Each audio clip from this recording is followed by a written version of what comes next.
Well, hello, everybody. I'm Russell Hill. I'm your host for WTF, and that is What the Fix Ops podcast. And I'm joined today by...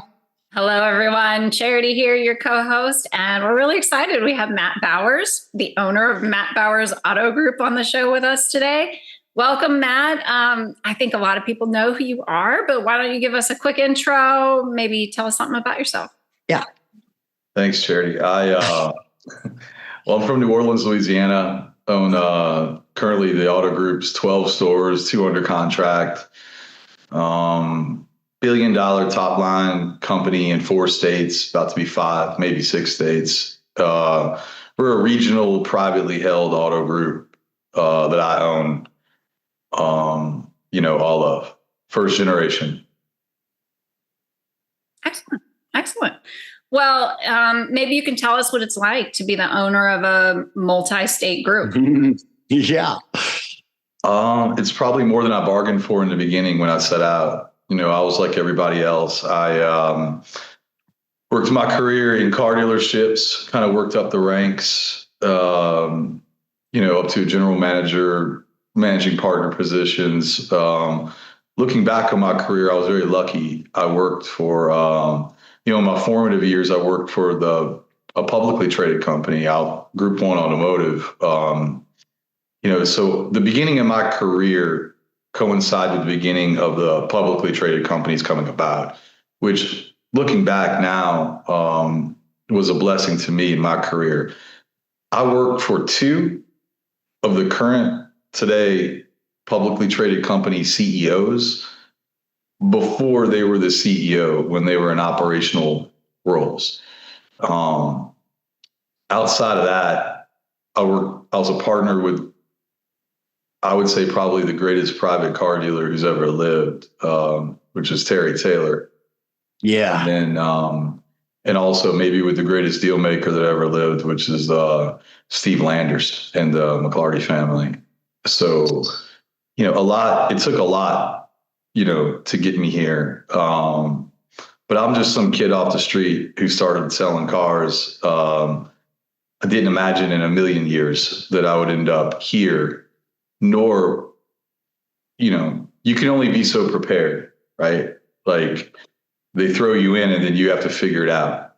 So I've made some good moves. I've made some mistakes along the way, but happy to share it, with whoever wants to hear it. Yeah. Well, I would dig into this I've got to be specific with my questions, though, because we only have a limited amount of time. And, okay. You just said the word luck. How much of your career do you attribute to luck? And how much do you think it was, hard work? Yeah, look, you can work really, really hard. And look, as an operator, and I don't mean this at all in any sort of self-promoting way. As a car operator, as a general manager, I wasn't like pretty good or good. I would say elite operator. Mm-hmm. City to city, state to state. Nobody goes undefeated, but I had a lot more wins and losses. So I was technically, classically trained, and then I had some ability. That's not enough, though. Okay. You can be all that and then never go on to owning or scaling an auto group. So I would say luck / timing. I tell people this all the time. I would say business is probably 50% talent, right? Because at the highest levels, everybody has talent. It's like, go to the NBA and find somebody who can't play. They can all play. I would say it's probably 35% timing. The right deal has to present itself at the right Absolutely. time. When you're receptive to seeing and understanding it. And then I'd say it's probably 15% who you know. Okay. Who's going to vouch for you among somebody else when you go make a loan or call a bank and want to apply for a floor plan? That's right. Yeah. Okay. So I was lucky enough where I had people that were high level people that I had worked for and performed for that vouched for me when I needed it in the beginning. So I don't know how much of that is luck, but certainly luck has a little bit to do with it. So yeah, I have my own thoughts on luck. You're just a go getter, and I have an acronym for luck, and that's just laboring under the correct knowledge. You just keep pushing. Steve Landers, great guy. I had a lot of interaction. I worked for Van Tuyl for many years myself with Cecil and Larry, a phenomenal automotive group. AMSI, phenomenal. Matt Bowers, you're a spitting image of those groups and what they do, and your drive and tenacity. So I know we do have a lot of questions, a lot of time. So I was poking around with Michael, and I said, okay. Michael said, I would ask him what makes him so competitive. And if you look at all of his posts on social media about the dealers winning, ring bell, winning is important. He's got a winning mentality, but maybe find out where it came from and how it inspired him just as an idea. So where does this drive? Where does this drive for excellence and perseverance? Where does it? Because you don't stop. It's never enough. It's never good enough. This business isn't it's like a Snickers bar, right? Where you bite it and you're like, you know what? That's it. We got it. We got the car business. That's it. As good as it gets right there. I think maybe it comes from my whole life. I was told that I couldn't do what I wanted to do. I was told that I had a certain station in life. Look, I compliment the Publix a lot. The public I worked for certainly trained me well, but they also are the same people who told me that my value to them in that company was to run a car dealership as a GM. That's your value. That's your highest value. So go back, we'll blow up some balloons and sell some used cars, right? That's what you do. It's what you're good at. If you get told that enough, I'm sure you'll edit out any profanity, but at some point, we've had Michael Barrich on the show, man. You know what? Yeah. You know what? Fuck it. I'm going to show you guys.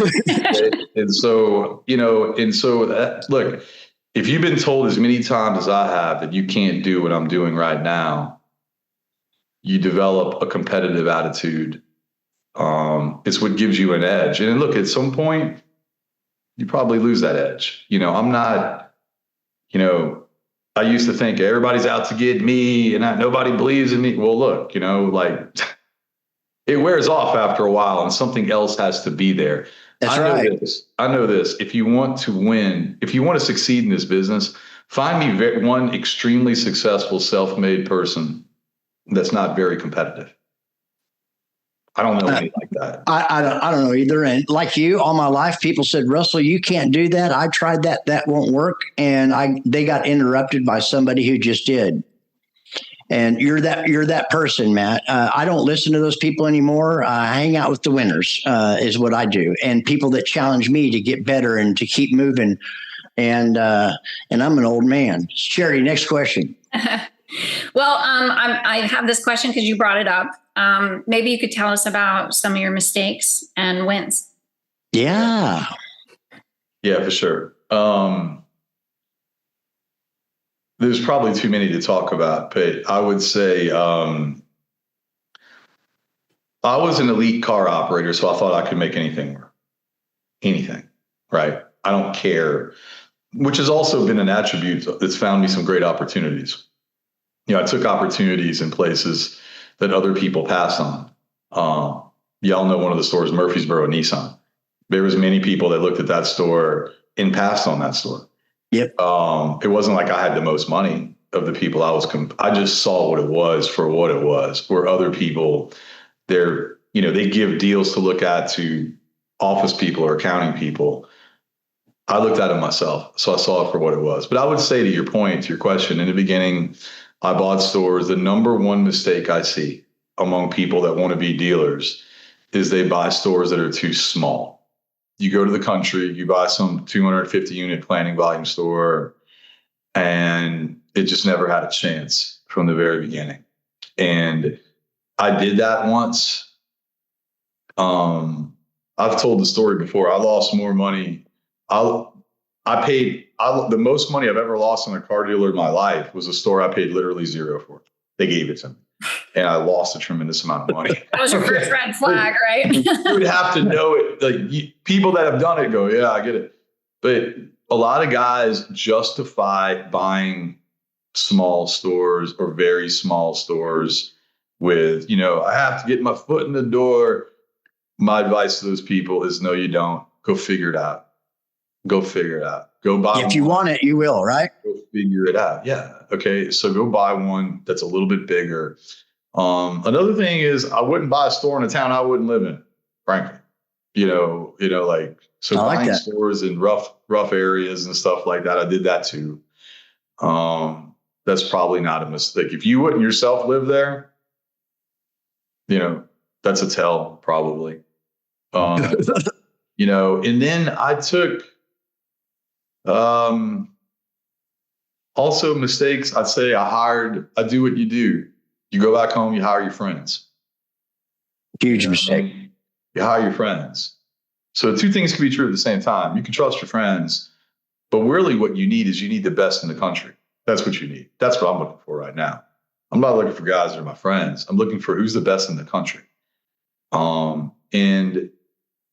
I think those are common mistakes that I see people make that I made that I would encourage people not to make.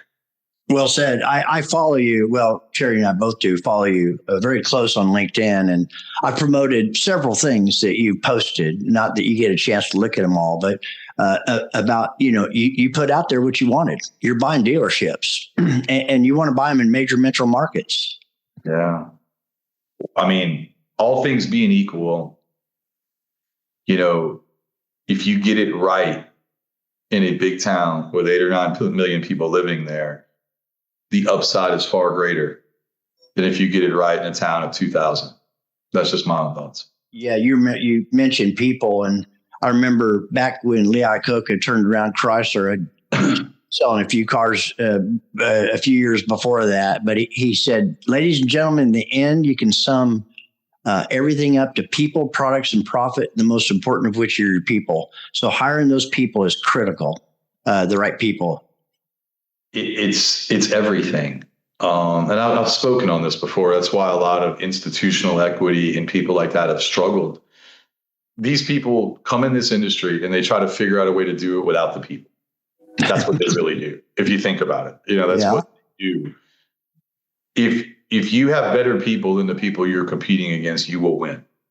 If you're in a great block in a great city, that will help.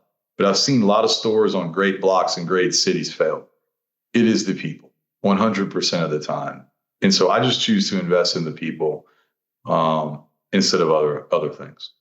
Well, I mean, that kind of segues into our next question. And it is, you may have already answered it. Maybe you want to expand on it. Is there anything that makes your job easier? And, you've mentioned people, but there's also software, processes. What makes my job easier or doable are the people in the stores performing to a level that allows me to go do the things that grow the company and invest in the company.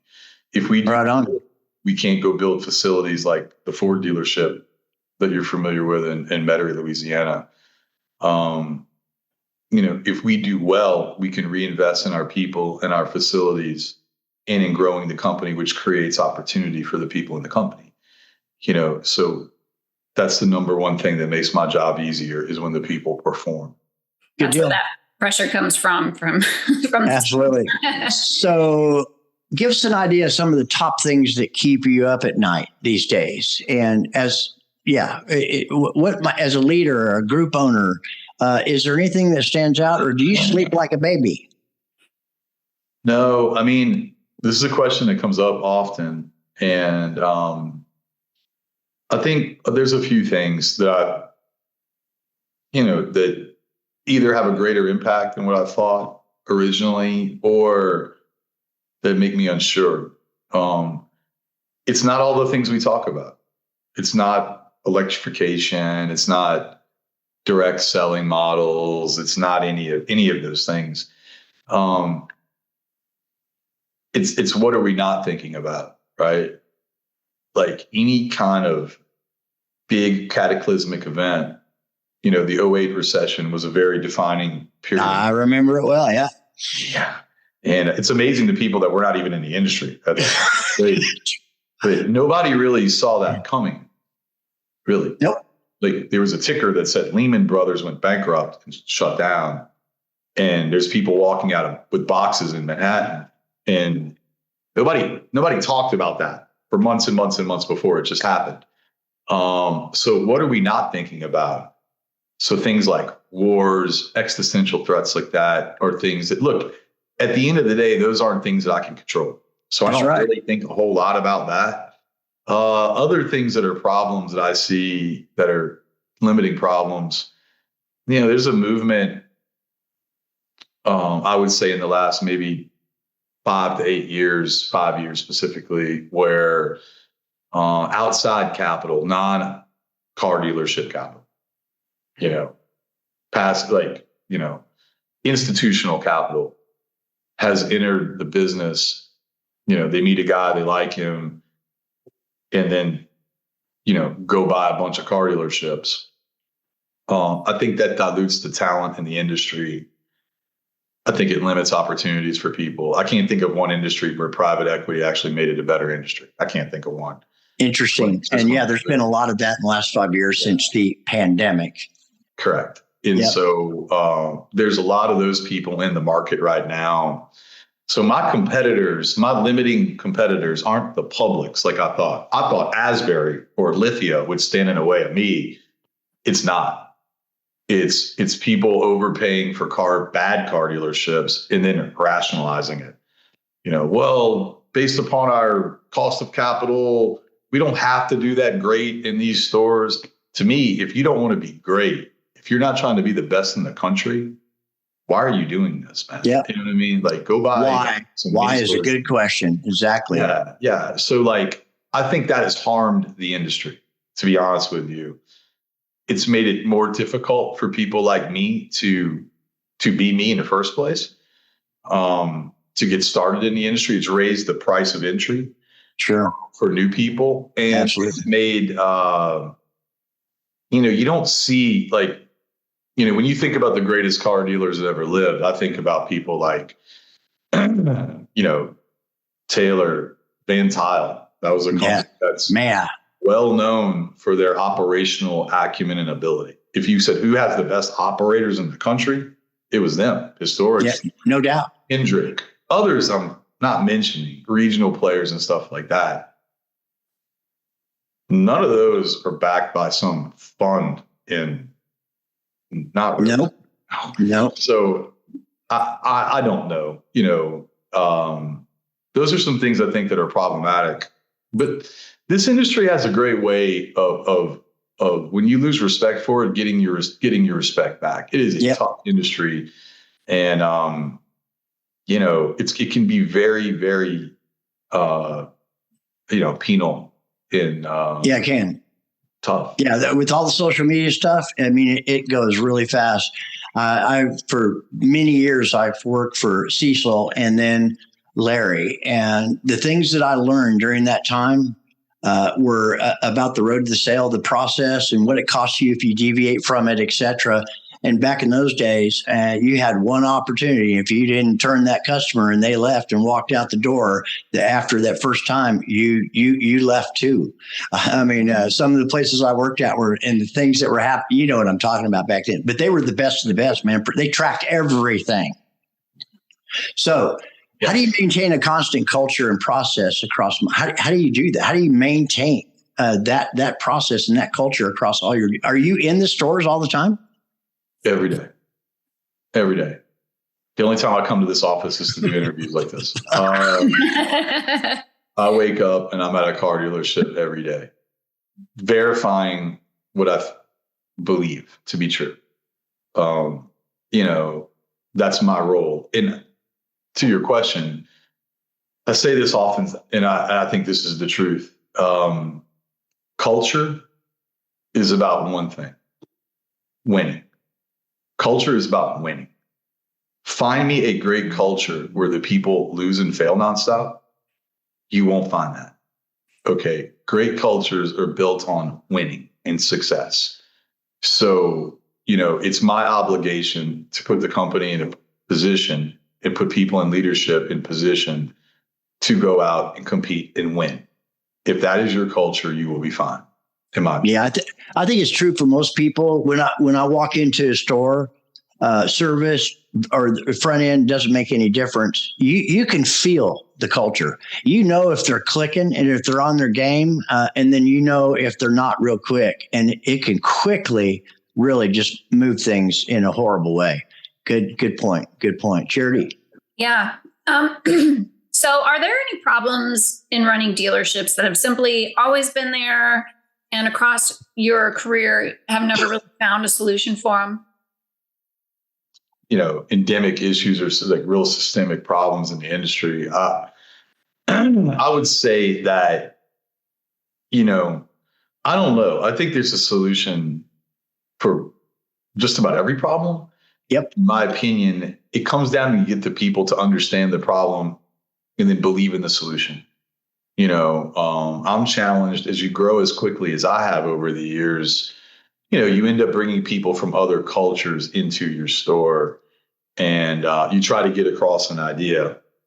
And then, like philosophically at a mainline car dealership, so let's say Chevrolet, Nissan, something like that, I don't believe that we should have 9:15 oil change appointments.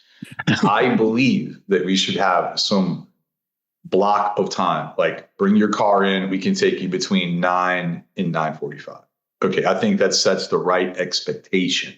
I think if it's 9:15 appointment and nobody gets you until 9:19, there's a certain level of expectations that go with that aren't sometimes realistic in stores with that sort of volume count. But try to explain that to somebody that says, all right, look, I've been doing this for 20 years and I've had, there you go. I think sometimes that is an issue, getting the people to see things in a new light, my biggest limiting issue, and the thing that I work at every single day, is getting myself to be open-minded to new thoughts and ideas that didn't generate from me. That might sound crazy to you. Well, come be me. Yeah. Did you struggle with that at some point in time? People will tend to agree with me no matter what. Yeah. Right. Even if it's a terrible idea. Correct. Yes, sir. So I have to be very, very aware of, aware and open-minded, I would say. Yeah. Okay. In response. Yeah. That makes sense. So are you telling us that you like it when some of your employees push back a little bit? I do. So I ask them to do what I'm asking you to do. And then the best of those will come back and say, okay, I did it. Why? Why do we do this? And then we'll talk about it. But you know what I mean? But what doesn't work is when I ask people to do things and they say, okay, well, he's like the last owner. He ain't gonna he won't do this tomorrow, and just don't worry about that. Yeah. So I just want us to be serious about what we're doing. And if what we're doing is putting us on the right track, then we should continue it. If what we're doing isn't, even if it's my idea, if it's not working, we need to sit down and pivot and do something different. That's fine. Let me tell you about a partner that's actually helping dealers get ahead. Global Dealer Solutions. If you've been wondering how to use AI the right way in your dealership, especially on the fixed side, these are the people to call. Their team gets it. Not just the tech, but the real challenges that dealerships face every day. We're talking about conversational AI that doesn't just respond, it converts. It books appointments, follows up with service leads, even answers customer questions with actual relevance. It's not replacing your team, it's making sure your team can focus on what matters most, closing ROs and building relationships. But GDS isn't just about AI. They train your staff, drive traffic, and tighten up processes so your results stick long after the tool is turned on. And everything they do is built around one goal, growth that is real. If you want more service traffic, better follow-up, and a partner that's always a step ahead, check them out. Visit gdsdealers.com, follow them on LinkedIn at GDS Dealers, or just shoot them a message and ask, what would you do with my store? And see what they come back with. Global Dealer Solutions, process-driven, people first, always on it. If you're off track, you're off track. Several people in my company push back. I love the pushback. It challenges me to keep growing, but they better have a damn solution too. 100%. Yeah. And the best people in this industry tend to be, let's say, headstrong. Yeah, well, there's one of them right there. Her name is Charity. Okay. And I love her for it. Yeah. You know the Michael Barriches of the world. Like we have that person. I wasn't going to say his name specifically. Okay? Oh, he loves hearing that. No. Yeah. He'll be fine. He'll be fine. Right. Yeah. Well, if you could wave a magic wand and make one thing easier in your job, what would it be? I'd have more people I could trust around me. Yeah. I think that's what if you ask me honestly, I'd have more people that I can trust around me. Sometimes there's a misalignment between myself and the people, especially in key roles.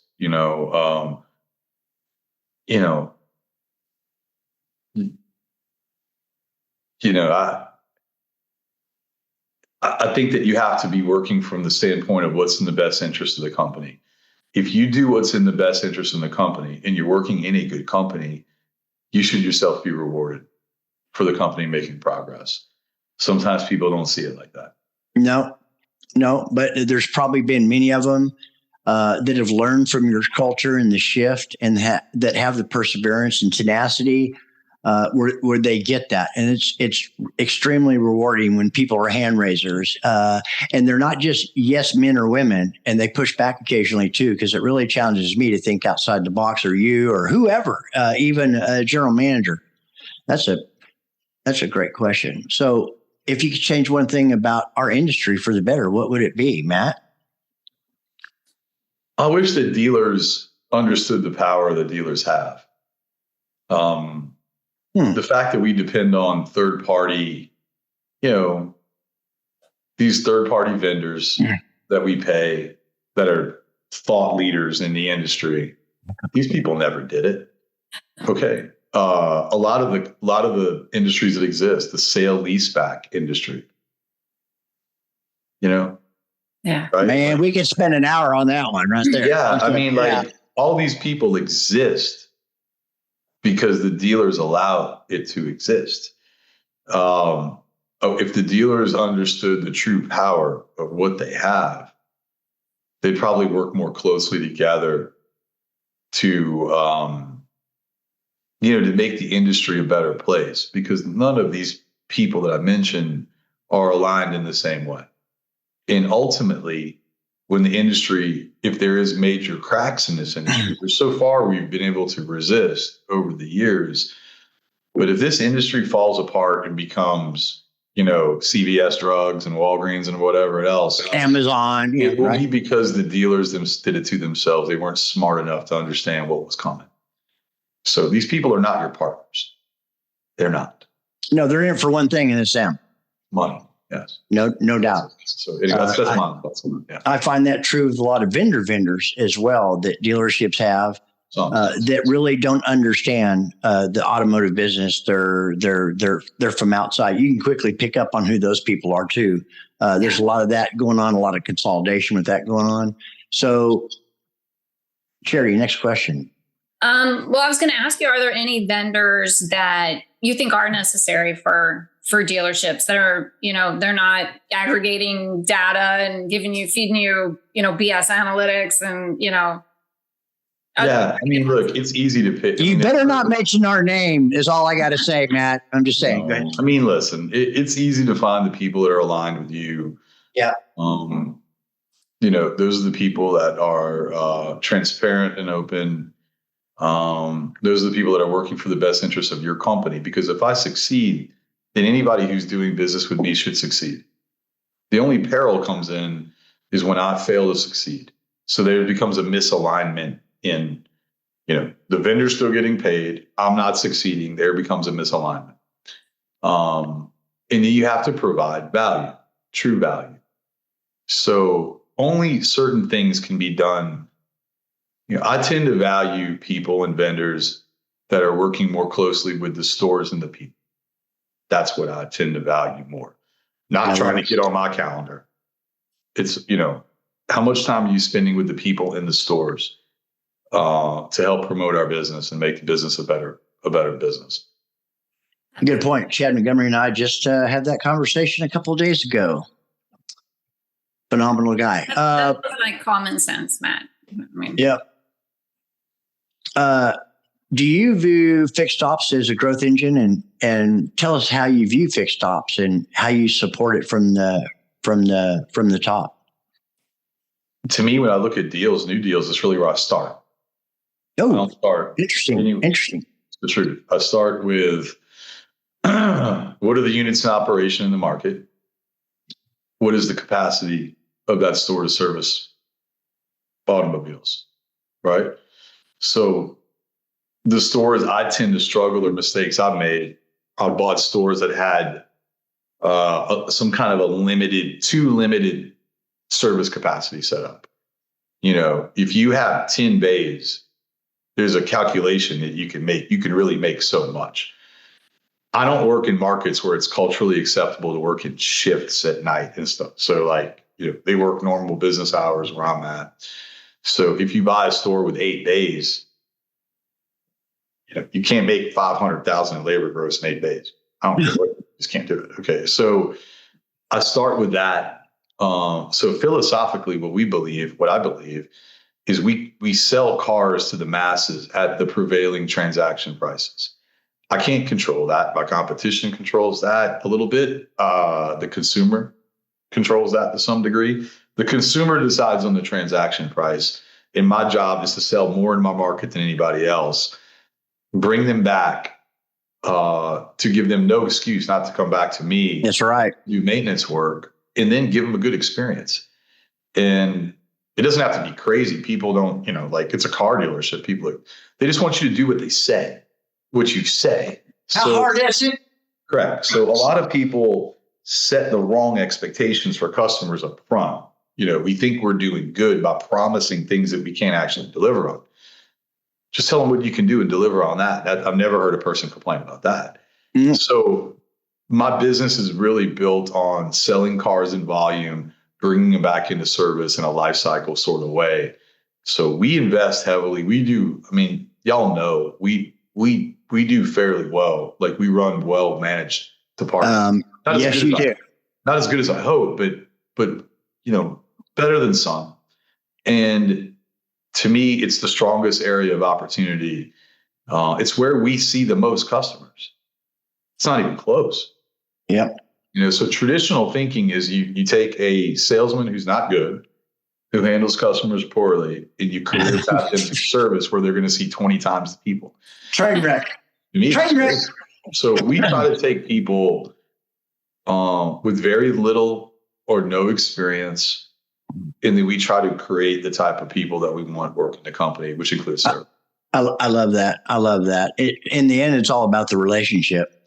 That relationship is key, and repeat referral and retention are affected by that. And there are probably 20 times sales opportunities for that person than there is for somebody selling cars. It's amazing. Some of the people I see in there, I have to share this. Okay. So I called set an appointment. I have a Genesis, and I set it for first thing in the morning, oil change, rotate and balance. And I figured out I couldn't do a rotate and balance because they're staggered. So I get there. I'm still 30 minutes early, and I'm 3 people deep. And the advisor walks up to me, says, "Do you have an appointment?" Are you freaking kidding me? How about hello or welcome back? Except no smile, no name, nothing. He's trying to get rid of you. What he's trying to do, right? No, he was trying to get rid of you. Yeah, well, he got rid of me, and you know what? It's hard to make a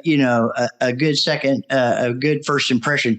But even during the process, if he would have just communicated with me about the delays, once I got in there and stuff like that, it was way too long, no communication. And then all I heard over the loudspeaker in the lobby area or the waiting room was horrible. It was horrible. That's not acceptable. Look, we don't get it right all the time. Not even close. We hope to learn from the mistakes we made. Any business owner, any car dealer, any service manager, there's got to be something to take away from failures or from events that are less than perfect. You have to be able to take something from that. Okay. When you look at our surveys in service, in large, what are they driven by? Is it driven by 250,000 mile cars in for engine? No. The surveys are driven by first, second, and third appointment maintenance visits. So if we know that, why don't we create a process that's conducive to making that as easy as we can? Because that's not where we make money. I've never looked at a store in my life and said, you know what? Tell you what, if I could raise the price of the oil change by $5, 5, 10, 15, 20, 30, 40, 50, 60, we could probably make $800 more. I'm trying to make $7 million, right? I don't care about that. I want that story that you told to be told by as few people as I possibly can have happen. That's absolutely. Absolutely. And that's where if not, we've made billionaires out of this, according to NADA, the independents that surround, 16 of them that surround our franchise dealers. And you know what? It's time to push back. And we are. People like you are. Not everybody is. That's another industry we created. That's correct. Yes. Yes, we did. Yeah. It's a shame. Tell us about that. How do you view independence? How do you deal with that from, an ownership perspective? If you think about independent repair facilities, they're not that good, really. No. It's just they don't do things to harm themselves, right? Like they price labor to the market that they're in and selling it to. Okay. It doesn't matter what your door rate is. It doesn't matter. None of this matters. What is the market saying that you can sell work for in your market? Okay. And honestly, lots of times the effective labor rate in some of these shops are higher. Yes, they are. They are, which is crazy. Yeah. But it's really true. But the customer's perception, right? Yeah. Correct. And so listen, when I was in Texas I was the platform president for our RML, which was RLJ McClarty Landers at the time. And I went down this rabbit hole to this topic we're speaking. And I called my parts department and I say, okay, look, I called my service department. I say, hey, look, how much is front brakes? And I need to replace my tires. Like, this is a pretty normal question. I have a Nissan Altima. Wow. Give me a second. Let me transfer you to parts. So I got transferred to parts. And the dude in parts asked me what my VIN number was. I'm like, what? What's your VIN number? I said, well, let me pull over and I'll get my VIN and call you back. All right, thanks. He hung up. So I called an independent repair shop at Fort Worth asking the same question. And they just quoted me 2 front brakes and just gave me a ballpark. They said $129 and we have tires starting at, you have an Altima, 16-inch wheels, we have tires starting at $850. Do you know where we're located at? Now, when I get there, if I need 4 different, whatever, but they just, of course, they didn't ask me for my VIN number to call them back or nothing like that. Right. We do all that ourselves. We're trained that way. Look, I got lots of specific thoughts regarding fixed ops. I think culturally, the way that we look at cars is broken. I think that what we're trained to do is we're trained to bring people in for maintenance visits, set some sort of a time expectation. So they've been sitting in our shop for an hour. And then 1 hour later, we go back with a list of repairs and we ask them to be there for another 4 hours. It's probably dumb. Okay. It's probably not the way to do it. No. So that's another maybe episode. No, and you just opened the door for that. I will say this: recent statistics that I just uncovered: 33% of the population doesn't even know franchise dealers sell tires. I can believe, and that's one of the single. Probably don't.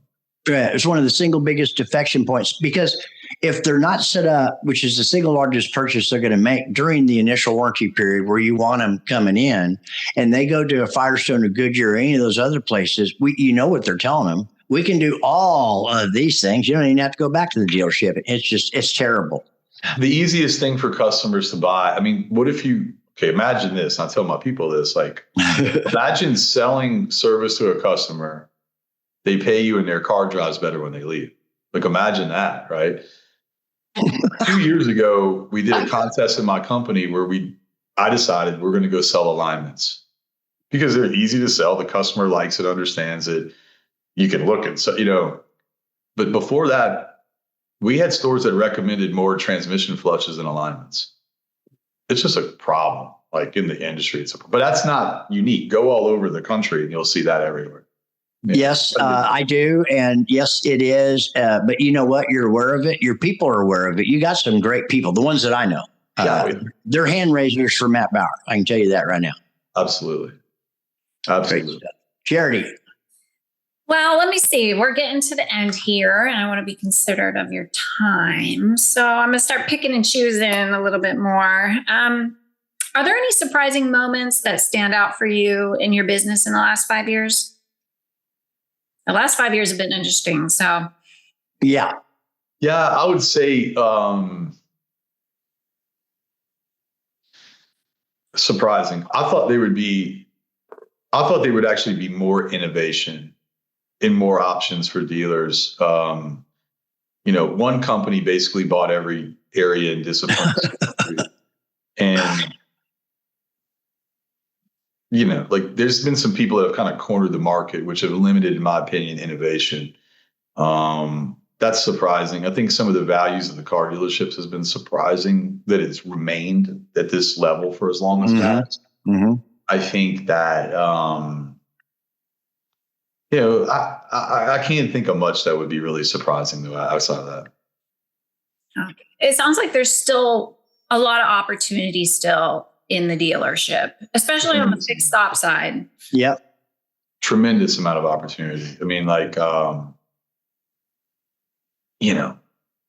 you can't set your goals or standards high enough. And I tell my people this. I tell everybody this. If you have a very high standard, what you have now is you have a chance. That's all you have. You have a chance. If you have a low standard or no standard, you have no chance. You just don't know it yet. Everybody puts in extra time. Everybody reads reports. Everybody works hard. Everybody does that. Okay. What else do you do? That can't be the standards. I come in, I work hard. The standard in our company is we want to be the best in the country. And short of being the best in the country, we're still working on it. That's how I look at it. Yeah. Well, has there been any that might come to mind, revolutionary tech that's really improved process in your business in the last 5 years or so? Anything that maybe stands out? Other than our company, of course, but aside from that, I'm just kidding. Go ahead. I think probably the biggest pain point in a service department is the call volume. Wow. No matter what you tell people. And the calls aren't like, hey, I need to speak to service. They get service and they say like, hey, did you watch the Cubs game last night? No, it's like, can I make an appointment? What's the status of my vehicle? Okay, we ring the phone calls to the service advisor who we're paying to be with a customer. So the phone is ringing. There's a customer in front of the advisor, and it's this. Hold on one second. Oh, service hold, please. Yeah, okay. What? Hold. Can you hold? Hold on. You're not important. The phone is. Yeah, right. It's just dumb. It doesn't make any sense. And I've had people fight me. I think some of the AI technology in terms of answering those questions. I don't care if I'm talking to AI or a person or just answer my question. Yeah, if you tell me what's the status of my car, I'm good, man. You know what I mean? Like, I'm fine. That's all I need to know. But if I call you, leave messages, you don't call me back, that's a problem. So I think some of the innovation around handling basic questions from consumers is going to be helpful in this industry. Extremely. And it's there in some regards, and it is evolving very fast. It's going to be a critical component because the statistics that I have is 85% of those calls either get dropped or not answered. Nobody calls them back because it's just, the receptionist to parts to service. It goes to voicemail, wrong person voicemail. You call back, goes to the right voicemail, and they never call you back. It's but it's changing. Problem. It's got to be a priority to fix that issue. But I think you can throw people at it, which is what we try to do. But I think some of the AI stuff and advancement will be helpful with that. Yep, I agree. To assist, not to replace, to assist, making their job much easier. Great. So you believe in AI to a certain degree. I believe in AI to your point, to supplement to the software that doesn't exist around that issue. Right. Wonderful. Good stuff, man. The market right there. Yeah, there you go, Charity. Yeah. Well, let me ask you one more. what advice do you have for other dealership owners or people that perhaps have a goal of owning a rooftop or multiple rooftops? What advice do I have? Advice. Yeah. I heard it earlier. So you're probably, yeah. I would say be as prepared as you possibly can. Develop a network of people around you that give you good advice and smart people. Rely on those who have done it before you. Okay. And a lot of car dealers have a problem with calling another car dealer and asking them, what do you think? Yep. It's like a weird, I don't know. I never had a problem with that. So, I have people reach out to me from all over the country every day and ask me questions about random stuff, which, look, this business has done a tremendous amount for me. So I'm more than happy to give back and pour into it in any way I can. But my advice would be this: prepare yourself as much as you possibly can. Understand your limitations. There's things about me that are less than perfect. There's things about me that are exceedingly good, but I'm aware of that, and it doesn't cloud my judgment around decisions, and so, and you have to believe in what you know. Go be what you are. Okay. What did, yeah. I can't remember the name of the poet, but he said, go be yourself. Everyone else is taken. Exactly. No, you're a thought leader. And when people reach out to you, it may not be the most appropriate times, but they respect you and they're going to eat up whatever advice you have. But it's amazing though, that you're in the top 5, if not the top 1%. Here's what I know. 95% of the population, Matt, gets their information from the same 95% of the population that has what they have or less than what they have. And they wonder why the hell they don't have anymore. No, I would agree with you. You listen to a lot of the wrong people. Yep. Look at those who came before you. This business has a template laid out. It does. It really does. And so I look at those who came before me, who achieved the levels of success that I want to achieve, that were as similar as I could find to me. And then I just looked at how they did it, and it's right there. People ask me all the time, how'd you do it? What's the trick? What's the secret? The secret's in the dirt, really. That's what it is. There's no secret. The secret is in the work. It's in the dirt. That's what I like to call it. I love it. That makes sense. I think that's about our last. We have plenty more, but we're out of time. But I have more, but hopefully you'll come back in the future, and I can expand on other areas when you have time. Good. Yes. Thank you very much. We appreciate you. And everybody out there, when this comes out, it's going to be everywhere. Short segments. Engage with him, like him, love him, share him. You're going to learn a lot from it. I promise you to tune in, particularly, you can watch the whole thing or watch the shorts. But this has been a freaking amazingly successful WTF with Matt Bowers, owner of Matt Bowers Automotive Group. Thank you for tuning in today. Thank you, Matt. Thank you.